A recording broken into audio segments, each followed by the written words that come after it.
Luis Ortiz knows he's running out of time, but he still wants the big names.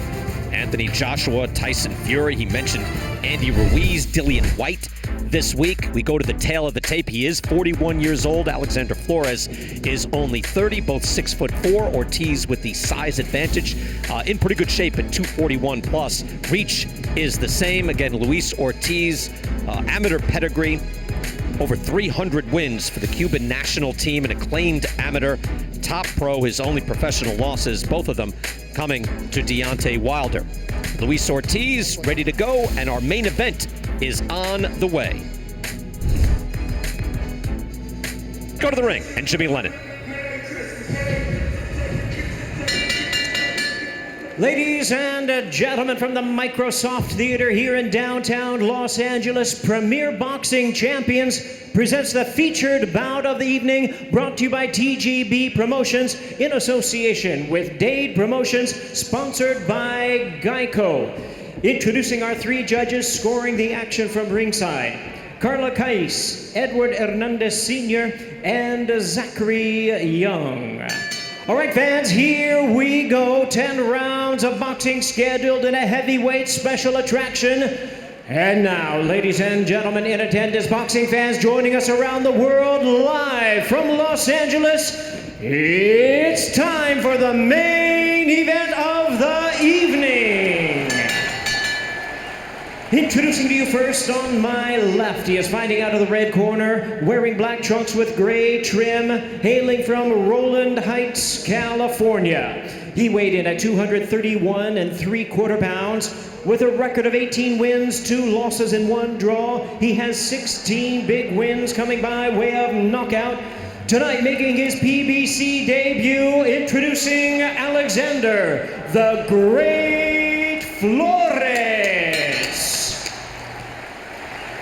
And his opponent across the ring, fighting out of the blue corner, wearing white trunks with gold trim, fighting out of Miami by way of Camagüey, Cuba. He weighed in at 241 1/2 pounds. His record stands at 31 wins, 2 losses, with 26 wins coming by way of knockout. Ladies and gentlemen, here's the popular and acclaimed hard-hitting heavyweight world-ranked contender, introducing Luis King Kong Ortiz.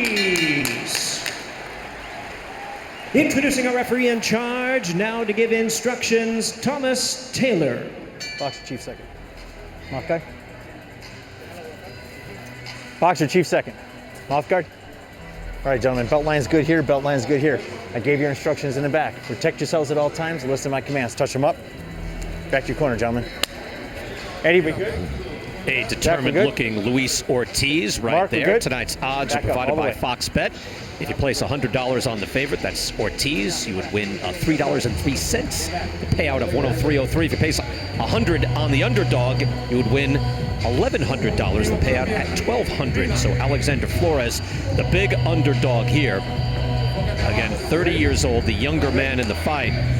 Says given Ortiz's age, his goal is to move him around and make him work. We're underway, round number 1. Yeah, Ortiz is going to come out and he's going to establish his jab straight away. He's just got so much experience. He knows what to do in these fights.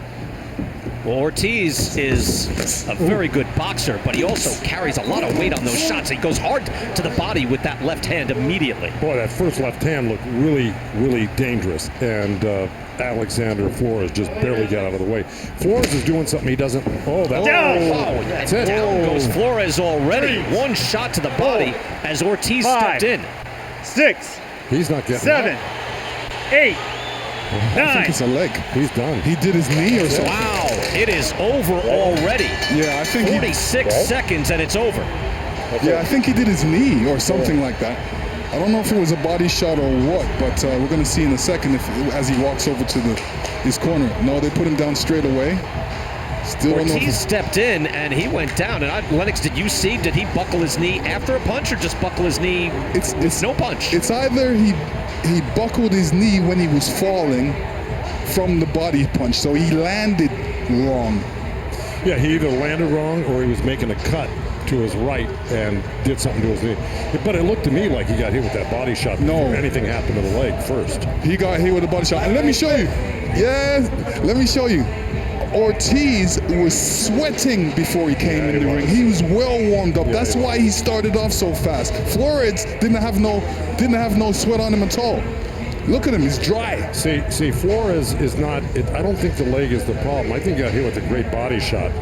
Let's see what happened. Well, we can watch the whole fight again here, fellas. It's only 46 seconds long, so we're going to take another look. And one thing is for sure, Luis Ortiz came out and was throwing shots with very bad intentions. I mean, he was short, he was composed, but he was throwing hard from the outset. He's going to just whistle. probing with the jab early on there. And again, we'll watch this very closely. See where that shot comes from and how it ends. He's going to whistle that left hand right there. That's the left hand you were talking about. That's a shot there, and already Flores is feeling it. And that was just on his shoulders. I think it's coming up right here, right, Brian? Right about here, right hook to the body. It's not going to take long. And watch down low if you can. And now, it looked like he caught him, but I don't. It didn't look like something that would cut him in half. No, that's the floating rib. That's the floating rib shot. Oh, is that what you just named it? I thought that was. I thought he caught it with his arm. And watch, here's the left that starts it. That got blocked. And he caught that with his glove. Yeah. And then all right, we're going to take a closer look and try to see exactly. Is that the body shot there? But you got to remember, he got knocked out by Parker with a body shot. So this kind of falls into place and it makes sense. Heidi, what are they saying? What happened? Yeah, I actually talked to Alex Fernandez himself, Brian, and he told me that it was his eye, actually his left eye. He got caught and he saw black for a minute, went down, and his legs kind of went numb on him. So not at all what we expected. Brian? Huh. Okay. So maybe from a previous shot? Yeah. Possibly. All right. So finally we see there's the right hook to the body that ended the fight. Now, there might have been something before that, but at least we got a good angle on that. What do we think, fellas? Yeah, well, you know what I think? I think he got hit with his bicep. That's right. His bicep hit him in the eye. Right into it. That's right. And more like the forearm. Yeah, forearm hit him, and he said he's seen black, so he went down and his. Yeah, so you think he got concussed by getting hit with his upper arm? That's like with a bicep shot? That's like getting clotheslined from a linebacker coming across the middle. Believe me, that's a big bone right there. And Lennox, I think he called it perfectly. Plus, Ortiz is coming in with a shot. Flores is coming in with his head. So both guys meet in the middle, right? Which just brings out a little more power and a little more hurt. All right, but at least grant me this. That's an unorthodox knockout, correct? Of course. Yes. Yes, okay. I'm just saying, you're acting like, he hit him with the bicep, and of course he goes down. What's going on? That happens all the time. Yeah, sure. Why don't you hit a guy with a bicep all the time? All right, Luis Ortiz, a first-round KO. Let's go to the ring. Ladies and gentlemen, we have a time of 45 seconds in round number 1. Our referee in charge, Thomas Taylor, stops the contest. He is the winner by way of knockout, Luis King Kong Ortiz. Well, Luis Ortiz took care of business. He obviously came in determined. He was focused and throwing shots with murderous intentions from the very start of this fight. And he takes out Alexander Flores just a lot more easily than we figured.